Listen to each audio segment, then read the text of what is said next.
It's never hitting. It's whispers. It's the sudden silence when you walk in a room. It's the fake smiles and then realizing you've been dropped from the group chat and the really bad vibe you feel that tells you that you're not welcome. Here's the truth no one names. Female bullying. It hides in kindness at first, and then it can turn vicious. If you've ever been targeted with a smear campaign by other women, then you probably noticed, like I did, that it has this weird property that makes no sense. You may never know why a group of women have turned against you, but they can do real damage. In this video, I want to talk about what female bullying looks like, how it happens, what it feels like, and what you can do about it. And I'm going to start by telling you what happened to me. So when my first child was about to be born, his dad and I rented a house at the edge of town on this long cul-de-sac, like half a mile long. And it was near wild land and forest.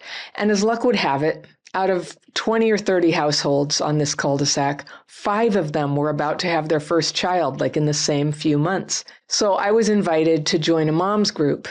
And I was happy to be invited. I felt really isolated out there, and I hoped that I would be making new friends and, mom friends. It's like what you're supposed to do. And at first, things were fine. My kid's dad and I got married and had a second kid and still tried to stay involved in the neighborhood. And it was a little awkward, though, because this group loved to drink. And I mean, some of them drank a lot. And any kind of evening gathering, and most of them would just be absolutely shit-faced. And my son's dad was and is a longtime sober alcoholic, so he didn't drink. And out of respect for him, and because I was a mom of young children, I didn't drink either. And if you're a non-drinker, you can get very left out at a party when the wavelength is all about drinking and the people are getting drunk and sloppy. And I think there was a cultural difference there too. They were kind of hippie types who wore babies in slings all the time. And I wasn't in a position to do that because we depended on me working so that we could pay the rent. And so sadly, I couldn't stay home as much as I would have liked. I didn't know why the moms eventually turned on me, but something shifted.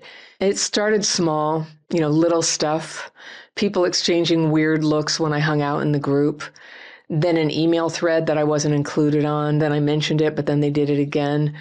And there was a rude joke about me. I can't remember what it was, but I felt like I couldn't say anything or they'd accuse me of acting too sensitive. So I ignored it. I acted like, oh yeah, that's funny, haha. And there was a neighborhood potluck with the whole neighborhood where strangely no one would talk to me. And I didn't like it. I asked a couple of people what was going on and everybody ignored my question. And so I left. And then at Halloween, while my little son and I, he was all dressed up in a superhero costume, we were waiting for everyone to gather at our end of the block so we could join the group and go trick-or-treating together. We were all going to do it before it got dark. Well, then it did get dark and they didn't come. Nobody came, no trick-or-treaters, because basically the kids we were getting together with were all the kids within walking distance. So our bowl of candy just sat there by the door. The pumpkin was carved. There was a candle in it. There was nobody to see it. And I got this sick feeling about the whole thing. And I was calling them and no one answered. So I took my son out in this dark road to go knock on a few doors at least. And we rounded a curve. And there they all were, the moms and the dads and the kids, everybody but us, having a party at one of the houses. And they were done trick-or-treating. And I asked what happened, and they said, oh, we must have forgotten to tell you the plan, but the fact that they never even came down to our end of the street, that took effort. And they did this on purpose. It was obvious. And of course, my son wanted to stay and play with the other kids at that party. And I felt like I couldn't drag him out of there. It was this really awkward situation. So I had to sit there for a little bit, like a decent interval, with nobody talking to me and pretend like this wasn't happening. And I tell you, I couldn't wait to get out of there. It didn't just hurt me. I didn't know what to do. So I got home, I got my kid to bed, and I did my daily practice. And it did its work on me. And my mind got clear about what I was going to do about it. And, the daily practice, by the way, is is the method I've used for over 30 years to re-regulate my nervous system, clear my mind, get in touch with my intuition and insight. It's a couple of techniques. They're very easy. I teach them to everybody in the world for free. If you want to learn it, there will be a link down below in the second link, the daily practice.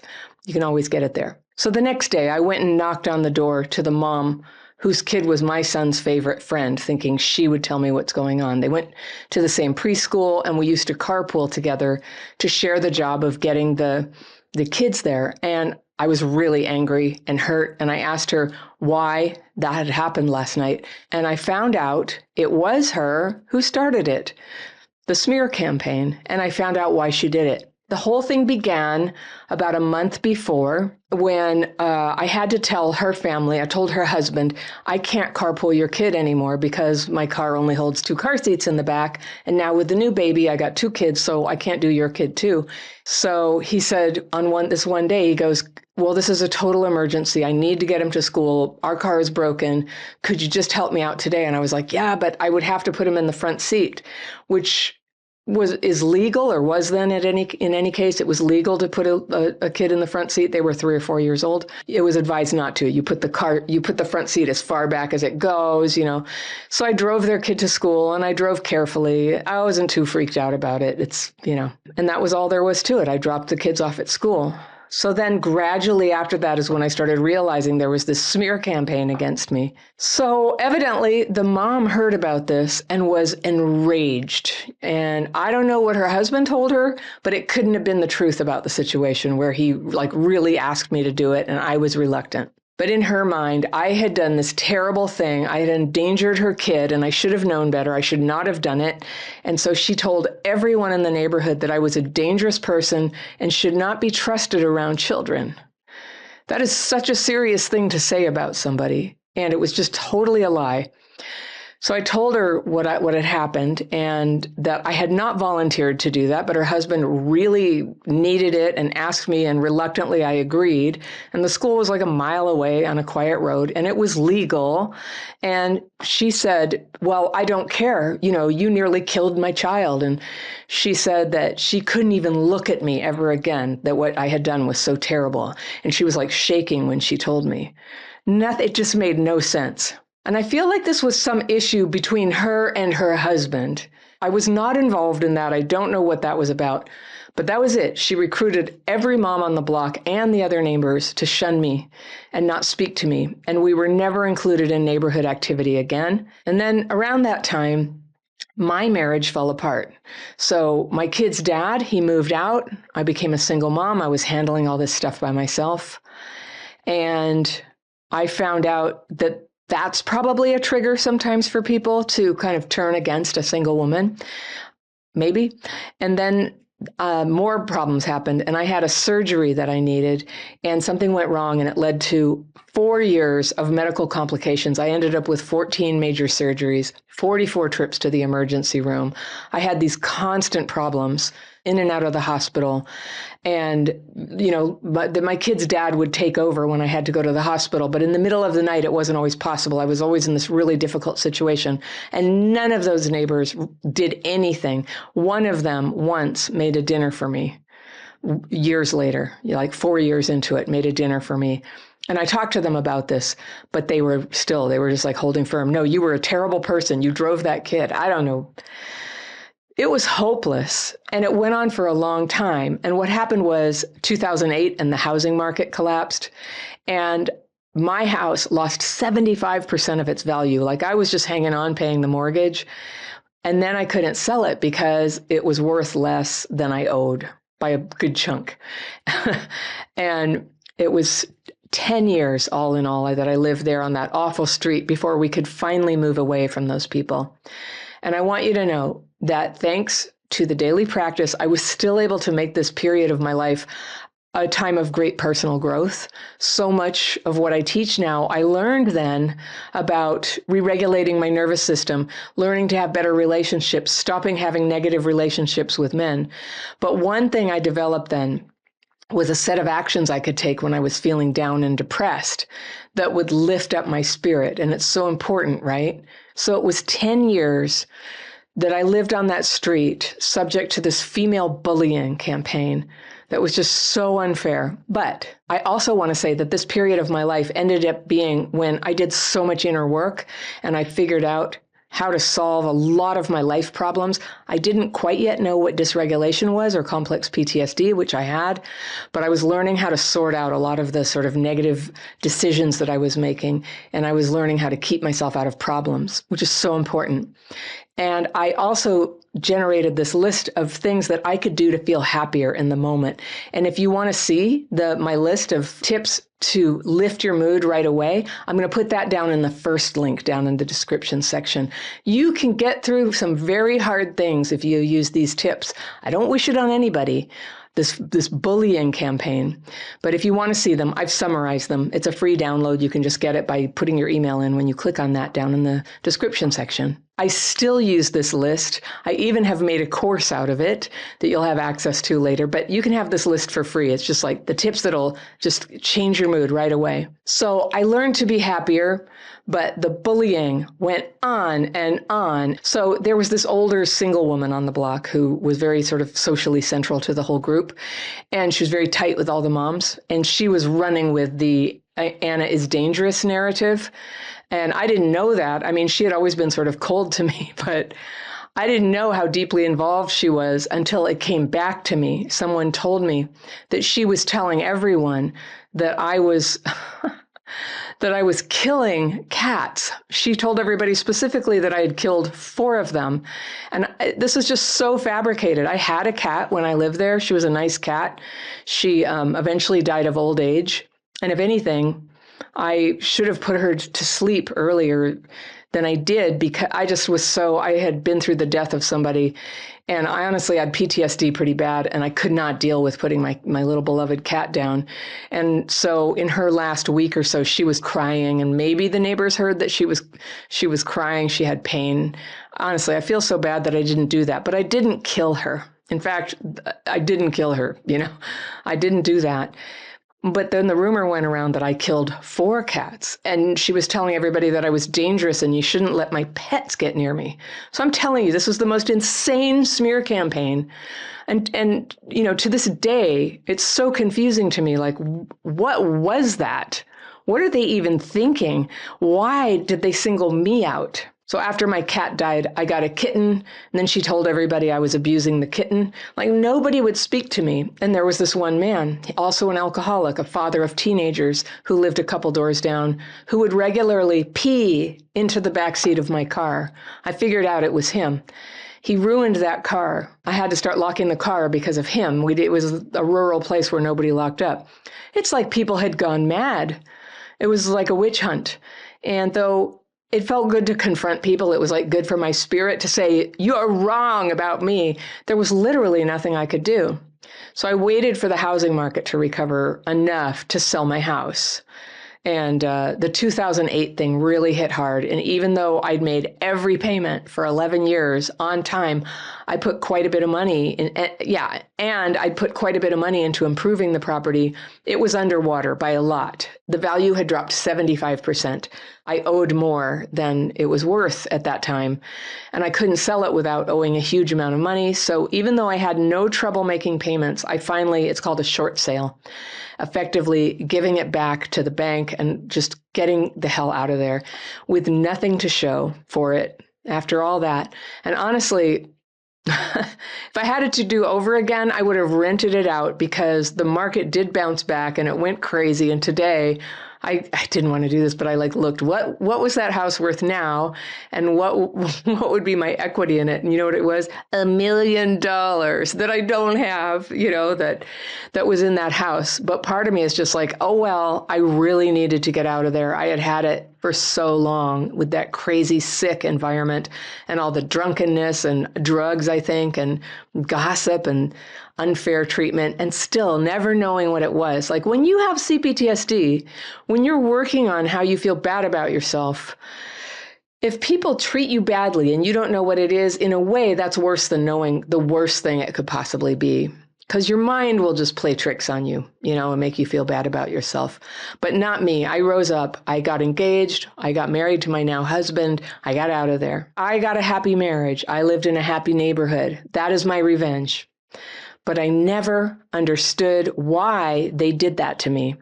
So recently, I was playing with ChatGPT, like so many people are, and I was asking it things that are a mystery to me. And one of the things I asked it was, why did the neighborhood do this to me? What would motivate women to behave this way?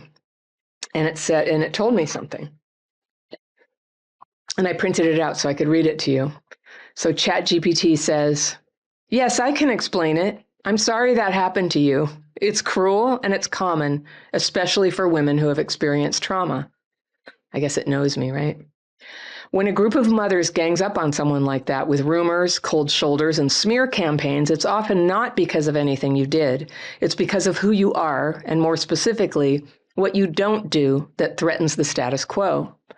And I don't think I told ChatGPT about how all of them were heavy drinkers and I didn't drink, but I thought that's the first thing that came into my mind. Was it alcohol? So it says, number one, it's telling me possible reasons. You weren't playing the game. A lot of women, especially in those early parenting years, are scared. They're unsure of themselves, trying to find identity and connection. So they form groups, and those groups often run on unspoken rules. Don't be too real. Don't step outside the norm. Don't question what the group values. Stay in your lane. And if you show up calm, independent, honest, or not eager to please, you instantly stand out, and that makes you a mirror. You make others aware of the ways they're faking it or not okay, and instead of dealing with their own discomfort, they project it onto you. Okay, that's possible. It sort of reminds me of the way sometimes people tell you what you want to hear when people have been mean to you. It's like, it's all their fault. It's never your fault. It's because you're great. And so I didn't really believe that, except that I think all of those women were incredibly unhappy. Okay, 2, one person needed you to be the scapegoat. Scapegoats, here we go. In most of these dynamics, it starts with one woman who feels insecure or threatened, often for reasons that have nothing to do with you. But instead of sitting with her discomfort, she makes it your fault. You become the difficult one, the negative one, the weird one. I'll tell you a secret. I am a bit weird, I think, compared, but in a good way, as you know. But this narrative makes her feel more powerful, and then she tests it by gossiping. And if the others are too scared to disagree or too insecure themselves, they fall in line. It feels like loyalty, but it's really fear. You were excluded to keep the group bonded around a shared enemy. Whoa, maybe. 3, you may have had boundaries, and that's not allowed. If you didn't overshare, or if you didn't go along with something that felt wrong, or if you pulled away from someone's invasive energy, that can infuriate people who rely on control to feel okay. Okay, that could be true. In a trauma-affected group, a boundary is perceived as an insult. You may have been cast as judgmental just because you didn't perform approval. Well, all I did was I just didn't drink, and I was actually very gracious. I never criticized other people's drinking. I'm telling you, I thought it was heavy, but that's not what I laid on them. I just was like, oh yeah, no thanks. And so I remember one of the moms asking me why, and I explained what I explained to you. But I have experienced that before, where some people were, maybe if they think they have a problem with alcohol, they'll be like, oh, you think you're better than me, huh? And I don't know. Number 4, trauma invisibility made you an easy target. If you grew up with trauma, you may have been conditioned to disconnect when things go wrong. You might freeze, go quiet. You don't lash back, you retreat. I think we're onto it now. To people with their own unresolved issues, this looks like weakness.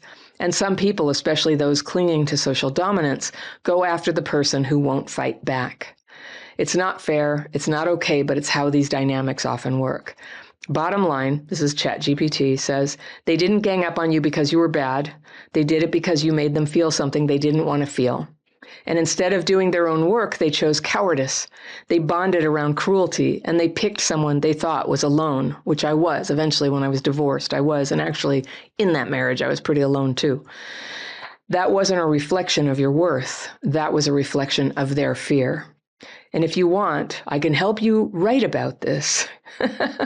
That's okay, ChatGPT. I just thought I'd share it. Wow.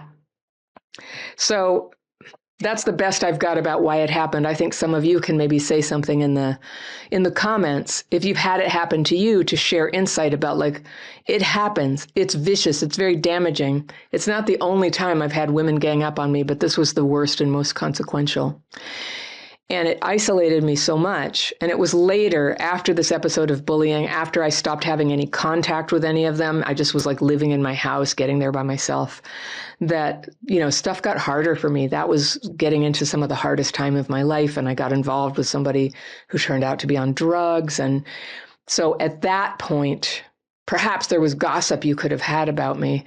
And I'm sure there was, but I'm just not sure I would have been in that vulnerable position if I hadn't been subject to this strong, awful smear campaign. Most advice about bullying is not to confront the bullies, but I did, and I'm glad I did. I lost my happiness for 10 years and then my house, but I saved my spirit by saying something and standing up for myself.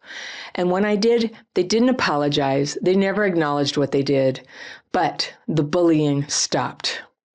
So with that, let me know if this has happened to you in the comments. And if you like this video, I've got one lined up for you right there that I think you'll love. This is how friendships fall apart. This kind of thing is how it falls apart. And it's not your fault you got this way. This is a really common and normal response to having grown up with trauma. But of course, we all want to work on it and learn to handle it even better.